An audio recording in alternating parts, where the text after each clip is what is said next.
Good morning class. आज आपको मैं आपकी पुस्तक की कविता ऋतुराज द्वारा लिखित कन्यादान पढ़ा रही हूँ बच्चों। उससे पहले कि मैं कविता पढ़ाऊँ, कवि के बारे में थोड़ा सा आपको बता देती हूँ बच्चों। ये जो ऋतुराज हैं ये आधुनिक काल के कवि हैं बच्चों। प्राचीन काल में आपने जो आदि काल में आपने कविता पढ़ा ही नहीं है। भक्ति काल में जो आपने कविताएं पढ़ी हैं वो होती हैं कबीर की, सूर की, तुलसी की। ठीक है, कबीर आपने 9th में पढ़ा था, फिर सूर और तुलसी। उसके पश्चात रीति काल होता है जिसकी कविताएं बिहारी वगैरह भी हमारी सिलेबस में नहीं है। उसके पश्चात आता है आधुनिक काल जिसकी कविताएं सबसे अधिक आपके सिलेबस में हैं, मतलब जिन कवियों ने खड़ी बोली में लिखा और उनके विषय बदलते गए। आपने देखा होगा भक्ति काल में ईश्वर की भक्ति से संबंधित साहित्य हम पढ़ते थे जिसमें ईश्वर के बारे में, उनके स्वरूप के बारे में, ज्ञान के बारे में लिखा गया था। लेकिन अब हमारे विषय जो हैं बदल गए हैं। ये कविता कन्यादान एक बिल्कुल अलग तरह की कविता है। आप देखेंगे बच्चों, हमारे समाज में स्त्री के विवाह को बेटी का कन्यादान भी कहा जाता है। बड़ी बड़ी बातें की जाती हैं कि लड़की का कन्यादान करना एक पुण्य का काम है। और पता क्या कहा जाता है कि लड़की का मायके में शादी के बाद कोई हक नहीं होता है। एक और चीज़ कही जाती है कि ससुराल में उसकी डोली गई है और अर्थी निकलेगी, यानी कि लड़की फिर मायके नहीं आ सकती है। और दूसरा, लड़की के कन्यादान से तात्पर्य होता है कि अब लड़की के माता पिता का उस पर कोई हक नहीं रह गया है। तो इस तरह से कन्यादान कविता समाज के लिए एक नया सबक है जिसमें माँ स्वयं अपनी बेटी को समझा रही है कि अब उसे बदलना होगा। पहले जैसे स्त्रियों के साथ व्यवहार किया जाता था, ससुराल में दहेज के लिए ताने दिए जाते थे या उनको गुलाम बनाकर रखा जाता था या उनको एक प्राणी की तरह, एक मानव की तरह नहीं समझा जाता था, तो उसका विरोध करना होगा। और कई बार तो बच्चों दहेज के लिए किसी कारण से गुस्सा होने पर ससुराल वालों द्वारा लड़की को आग के हवाले कर दिया जाता था या वो स्वयं आत्महत्या कर लेती थी। तो इन सब बातों का विरोध करने की सलाह दी गई है। बहुत अच्छे शब्दों में भावात्मक कविता है, बहुत छोटी सी कविता है लेकिन बहुत समझदारी से इसको लिखा है। तो ऋतुराज की कविता में जो पाठ का प्रारंभ दिया गया है तो उसमें लिखा गया है, कन्यादान कविता में माँ बेटी को स्त्री के परंपरागत आदर्श रूप से हटकर सीख दे रही है। परंपरागत आदर्श रूप क्या होता है स्त्री का, कि उसे अपना मुंह नहीं खोलना होगा, उसे अपना सिर झुका कर रखना होगा, उसे ससुराल में सबकी बात माननी होगी। वो कितनी भी विद्वान है तो वो सर्विस नहीं कर सकती, वो कोमलता का प्रतीक है, उसे घर में रहना चाहिए, उसे उसमें लड़कों के कोई गुण नहीं होना चाहिए, उसे आज़ादी नहीं होनी चाहिए। तो माँ ने यहाँ इन प्रतिमानों को परिवर्तित करके कहा है। माँ ने लड़की को समझाया है कि उसे अब थोड़ा क्या करना होगा, बदलना होगा। तो इस कविता से पता लगता है कि कवि ऋतुराज की संवेदना लड़कियों के प्रति है और वो उन्हें बोल्ड बनाना चाहते हैं, कोमल नहीं कि वो सब सहती रहें। तो इस कविता को इस दृष्टि से पढ़िएगा कि ये बिल्कुल अलग तरह की कविता है। और इस कविता में बच्चों छोटी सी कविता है लेकिन बहुत सारे क्वेश्चन, बहुत सारे झकझोर देने वाले सवाल उठते हैं। ठीक है, कि हमारा समाज कैसा है जो धीरे धीरे बदल तो रहा है लेकिन अभी भी पूरी तरह से बदला नहीं है। तो कन्यादान, कन्या का दान।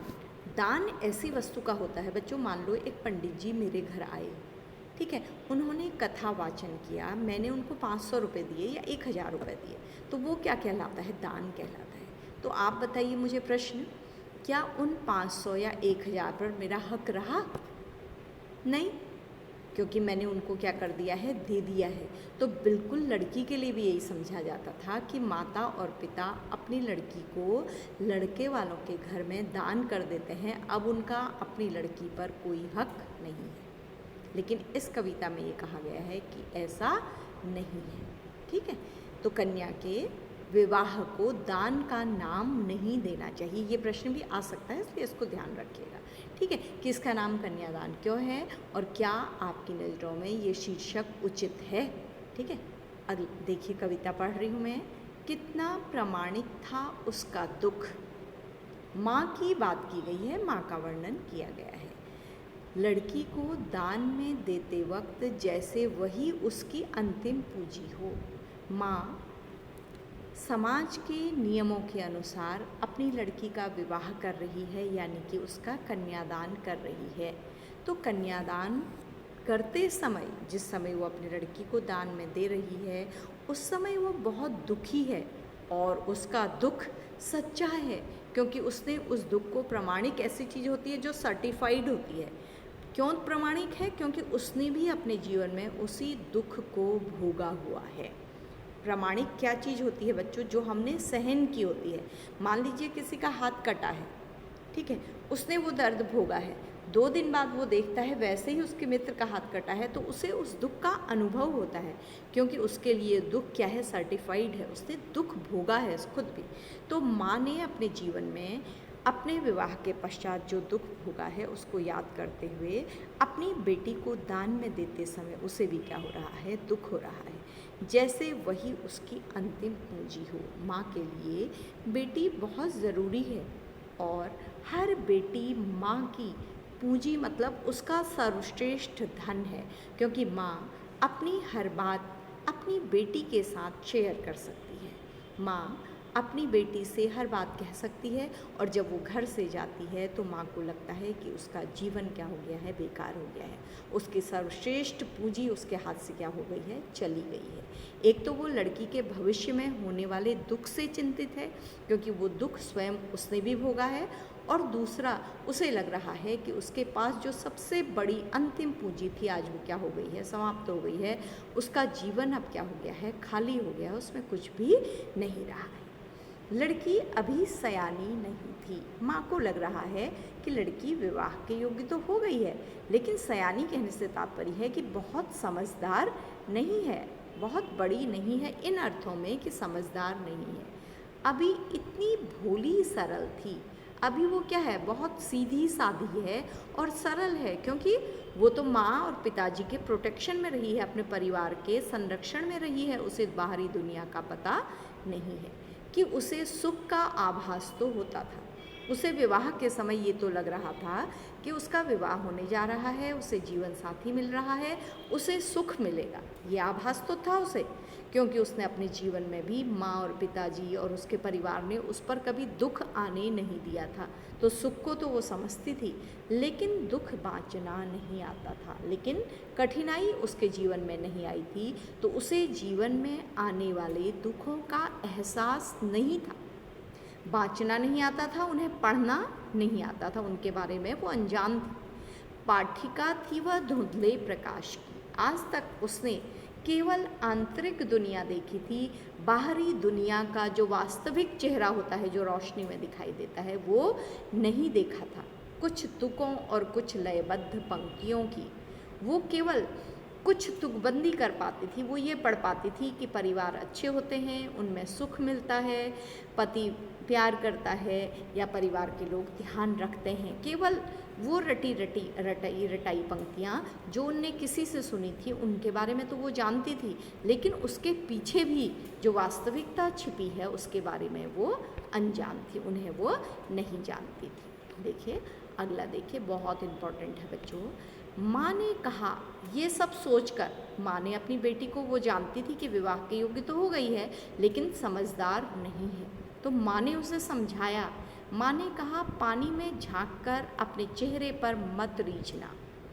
पानी में झांकने का मतलब है एक काल्पनिक दुनिया। देखो बच्चों, जब हम पानी में झांकते हैं तो हमारी जो छवि दिखाई देती है वो क्षणिक होती है। अगर पानी हिलेगा या बहेगा तो वो छवि क्या हो जाएगी? टूट जाएगी। तो माँ ने भी कहा कि ससुराल वाले जाते ही तुम्हें जो तस्वीर दिखाएं, जो खुशियाँ दिखाएं अपने चेहरे पर, या तुम्हारी झूठी तारीफ़ करें, या तुम्हारे बारे में तुम्हें प्रसन्न करने के लिए कुछ कहें, तो उन तारीफ़ों पर रीझ मत जाना। मतलब वास्तविकता से दूर मत हो जाना, वास्तविकता को भी समझते रहना। मतलब ऐसा न हो कि कोई तुम्हारी प्रशंसा करे तुम्हें खुश करने के लिए और तुम खुश हो जाओ कि मैं बहुत सुंदर हूँ, और अपनी वास्तविकता जो तुम्हारे साथ हो रहा है उसको क्या हो जाओ, भूल जाओ।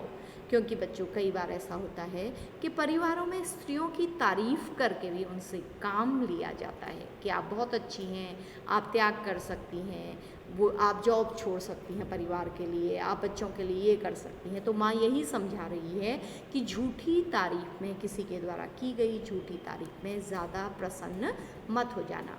आग रोटियां सेकने के लिए है, जलने के लिए नहीं। जो आग का तुम इस्तेमाल करोगी उसे भोजन पकाने के लिए करना, जलने के लिए नहीं। कदापि अपने जीवन को समाप्त करने के लिए उस आग का इस्तेमाल मत करना। क्योंकि कई बार लड़कियां बहुत दुखी होकर किसी से नहीं कह पाती हैं तो आत्महत्या तक करने को मजबूर हो जाती हैं। तो माँ यहाँ यही समझा रही है। वस्त्र और आभूषण शाब्दिक भ्रमों की तरह बंधन है स्त्री जीवन के। अगर ससुराल वाले तुम्हें वस्त्र देकर, तरह तरह के कपड़े देकर, आभूषण देकर तुम्हें ये समझाना चाहें कि तुम उनके लिए बहुत महत्वपूर्ण हो, तो इस भ्रम में तुम अपने अस्तित्व को भूलना मत। ये याद रखना कि तुम्हारा अधिकार क्या है और तुम्हारा कर्तव्य कितना है। तो ये इस तरह से वस्त्र और आभूषण दे देना स्त्री के लिए क्या हो जाते हैं, बंधन। क्योंकि कभी कभी वो उनके लालच में अपने प्रति होने वाले अन्याय को देख नहीं पाती है। इसलिए कहा जा रहा है, माँ ही समझा रही है अपनी बेटी को, क्योंकि स्वयं भी वो एक स्त्री है। उसने अपने जीवन में जो भोगा है वो चाहती है कि उसकी बेटी के जीवन में वो सब न हो। तो कहती है कि वस्त्र और आभूषणों पर रीझ कर अपनी वास्तविक स्थिति को मत भूलना, क्योंकि ये तुम्हारे लिए बंधन होंगे। तो इन बंधनों से आज़ाद रहते हुए अपनी स्थिति के बारे में सोचना। माँ ने कहा लड़की होना, फिर माँ ने समझाया। माँ ने अपनी लड़की को कठोर यथार्थ दिखाया, तो कहीं लड़की उस यथार्थ से वैचारिक जो उसकी सोच है, कोमलता है, वो समाप्त न हो जाए। उसके लिए माँ ने कहा कि तुम लड़की की तरह संवेदनशील रहना, करुणा से पूर्ण होना, अपना परिवार भी चलाना, पर लड़की जैसी दिखाई मत देना। लेकिन ये सब गुण तुम अपने दिल में छिपा कर रखना। बाहर से तुम लड़कियों की तरह कोमल मत दिखाई देना, बात बात पर रोने वाली, परेशान हो जाने वाली। तुम्हें क्या होना होगा, बाहर से दृढ़ होना होगा। तुम्हें बाहर से लड़कियों की तरह कोमल नहीं होना होगा, तभी तुम अपने प्रति होने वाले अन्याय का क्या कर सकती हो, विरोध कर सकती हो। बहुत अच्छी पंक्तियां हैं बच्चों। माँ ने कहा लड़की होना, इसका ये भी आ सकता है कि इसका क्या तात्पर्य है। लड़की होने से तात्पर्य है कि लड़कियों की तरह संवेदनशील होना, क्रियाशील होना, अपने बच्चों का पालन पोषण करने वाली होना, सबके प्रति सहृदय होना, लेकिन लड़की जैसी दिखाई मत देना। लेकिन तुम्हारे बाहरी स्वरूप से ये पता न लगे कि तुम ममता के पीछे पागल हो, या तुम कमज़ोर हो ममता के कारण, या तुम कायर हो, ये दिखाई मत देना। क्योंकि अपने को क्या बनाना है, तुम्हें मजबूत बनाना। तो बच्चों कविता छोटी सी है, ठीक है, इतनी ही है ये कविता, लेकिन इसमें देखिए कितना अर्थ छिपा हुआ है इसके एक एक शब्द में। पूरी माँ के जीवन का जो दुख उसने भोगा है उसके आधार पर अपनी बेटी को जो वो बता रही है। आप देख रहे होंगे बच्चों, निरंतर समाज में स्त्रियों की स्थिति में परिवर्तन आ रहा है, वो अपने पैरों पर खड़ी हैं। लेकिन बहुत बड़ी बात है कि आज समाज में कहीं कहीं स्त्रियों में संवेदनशीलता, क्योंकि उन्होंने बहुत अत्याचार सहे हैं, तो उनकी संवेदनशीलता समाप्त हो रही है। तो कवि ने ये भी समझाया है कि संवेदनशीलता समाप्त नहीं करनी है, संवेदनशील होना है, लेकिन हमारे बाहरी स्वरूप से पता न लगे कि हम संवेदनशील हैं। तो इस तरह से ये कविता आपकी यहीं पर समाप्त होती है। Thank you class. Written work आपकी अगली कक्षा में। ध्यान दीजिएगा बच्चों, इस कविता का भावार्थ आपको सरल लगना चाहिए और समझ में आ जाना चाहिए। Thank you class. Thank you 10th।